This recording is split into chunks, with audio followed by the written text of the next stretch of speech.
Guntur parliament YCP రాజకీయాలు మలుపులు తిరుగుతున్నాయి. గుంటూరు పార్లమెంట్ ఇన్ఛార్జ్గా గతంలో ఉమ్మారెడ్డి వెంకటరమణను పార్టీ నియమించింది. ఆయన పోటీలోకి దిగేందుకు ఏర్పాట్లు ప్రారంభించారు. లేటెస్ట్గా వైసీపీకి రాజీనామా చేసి కాంగ్రెస్లో చేరిన మంగళగిరి ఎమ్మెల్యే ఆళ్ల రామకృష్ణారెడ్డి వెనుకకు వచ్చి వైసీపీ కండువా కప్పుకున్న విషయం విదితమే. దీంతో గుంటూరు రాజకీయాలు కొత్త రూపు సంతరించుకున్నాయి. ఆర్కేను గుంటూరు పార్లమెంటుకు వైసీపీ అభ్యర్థిగా పోటీ చేయించేందుకు సీఎం జగన్ నిర్ణయం తీసుకున్నట్టు తెలుస్తోంది. దీంతో అప్పటి వరకు పోటీ చేసేందుకు సిద్ధమైన వెంకటరమణ పెట్టేబేడ సర్దుకుని హైదరాబాద్కు వెళ్లిపోయినట్లు తెలిసింది.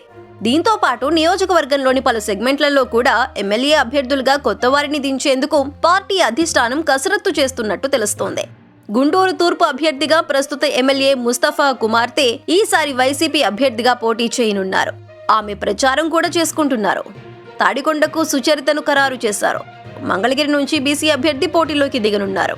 కాండ్రు కమల, గంజు చిరంజీవి పేర్లు పరిశీలనలో ఉన్నాయి. తెనాలి, పొన్నూరులకు ప్రస్తుత ఎమ్మెల్యేలను మార్చే ఆలోచనలు అధిష్టానం ఉంది. పత్తిపాడుకు కొత్త అభ్యర్థిని నియమించారు. గుంటూరు పశ్చిమం నుంచి మంత్రి రజని ప్రచారంలో ముందున్నారు. ఆర్కే ఎంపీ అభ్యర్థిగా కొత్త టీంతో ఎన్నికల బరిలోకి దిగేందుకు సిద్ధమవుతున్నారు. ఆర్కే గత ఎన్నికల్లో మంగళగిరిలో లోకేష్ ను ఓడించారు. ఈసారి కూడా లోకేష్ ను ఓడించారంటూ ఆర్కేను నిలుపుతారంటూ ప్రచారం జరిగింది.